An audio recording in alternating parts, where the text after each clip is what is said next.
Welcome to the News Hour. Unprecedented warnings about wind conditions have residents around Los Angeles on high alert again tonight, while firefighters work to control major blazes that have destroyed communities and taken at least 24 lives. More than 40,000 people have applied for FEMA assistance already. Los Angeles Mayor Karen Bass issued an executive order to remove red tape and speed up rebuilding efforts. And Governor Gavin Newsom suspended state rules to make it easier for students to attend school in a different location because of the fires. But as Stephanie Sy reports, for the moment, it's hard for many residents to look beyond the next 24 hours. Life-threatening and destructive and widespread winds are already here. Even as firefighters continue to battle blazes in Altadena and the Pacific Palisades, the weary residents of Los Angeles are bracing for another 24 hours of dangerous fire conditions. Strong Santa Anas combined with extremely dry weather and vegetation could shape another perfect storm. Fire officials say they're in position and ready for any fresh fires, as well as flare-ups of the Palisades and Eaton fires, which have been burning for a week. For this significant wind event, we are taking an aggressive lean-forward posture, and the LAFD has staffed all available resources, strategically placing fire patrols and engines in the unimpacted high fire risk areas in the city. In Ventura County, some 60 miles northwest of Los Angeles, a new blaze exploded overnight. The auto fire burned through this agricultural area in the dry riverbed town of Oxnard. The Ventura Fire Department said it managed to stop it in its tracks. But nearby residents were prepared with go bags packed. We've been monitoring the fires every day, viewing the CAL FIRE map, wind speeds, wind direction, trying to assess whether we're in particular danger for the day or not. Back in LA County, gale force winds reached upwards of 50 miles per hour. Forecasters say that's strong enough to blow still smoldering embers miles beyond the fire lines. When they can take off, aircraft are blasting hard to reach canyons with hot pink flame retardant. On the ground, firefighters are removing brush, trees, or anything that could act as tinder. The efforts have kept the already historic infernos at bay for the past 2 days. The massive, massive destruction is unimaginable until you actually see it. LA Mayor Karen Bass, who's faced criticism over funding for the fire department and being away when the fires broke out, said she assessed the damage on an aerial tour. It's one thing to see it on television. It's another thing to see it from air. While we're preparing for the next couple of days, we also want to move into the time when we prepare for moving forward and rebuilding, but making sure that we can get people's lives back in whole.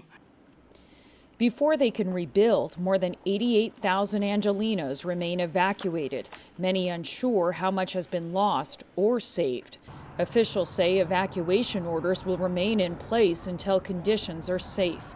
For thousands, including Brentwood residents Aviva Kopaken, the road ahead is difficult to contemplate. My landlord tries to update us every day, and he's been saying that it definitely could change. If it does change, I actually don't know where I would go, to be honest. Like, I don't have family here.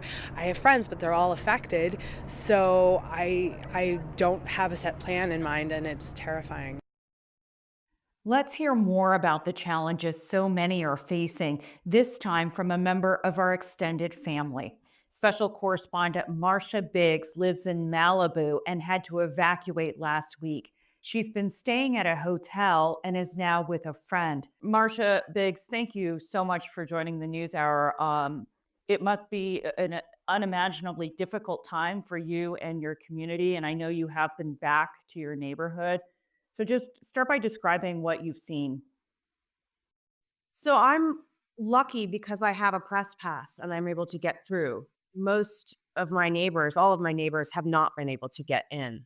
And I've taken videos from my neighbors and tried to get into their homes if I have keys or door codes and get what they need. So I think what is really tough for people right now is just not knowing. They can see on the map, they can see from footage, news footage, satellite imagery that their house is intact, but they haven't been able to lay eyes on their homes. And that is, I think, one of the most frustrating parts right now as we just wait.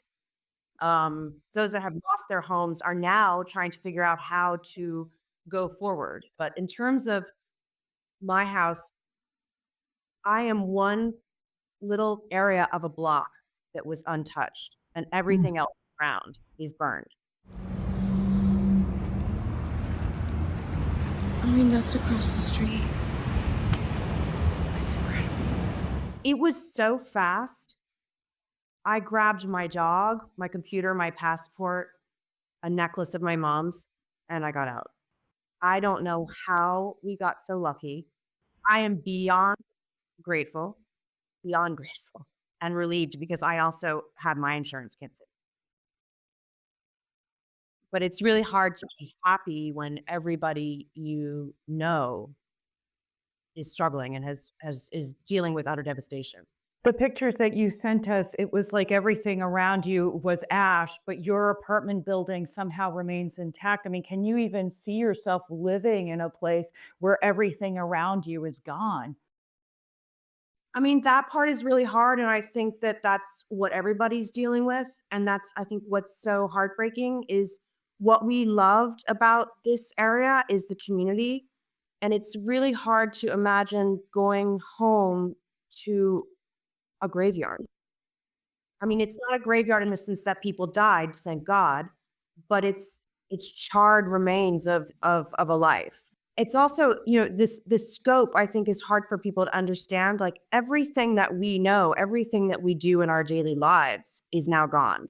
The grocery store, the pharmacy, the dry cleaners, the coffee shop, the place we go for brunch on Sundays, the farmer's market, all my friends' kids' schools, the Palisades Rec Center where they would do sports, it's all gone. So what I'm sort of struggling with, I mean, it's easier for me because I'm a single person, but what my friends are struggling with kids and families is what do we kind of rally around?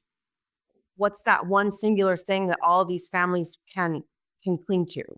And it's a difficult struggle because there's really nothing left. Looking ahead, they're starting to talk about recovery. What does recovery look like to you in your community? I can't think that far. I don't know. You can't think that far. I think that's so many years ahead that I can't even imagine it yet. Marcia Biggs, I'm so sorry for the losses in your community, but I'm glad you're okay. Thank you so much for joining us. Thank you.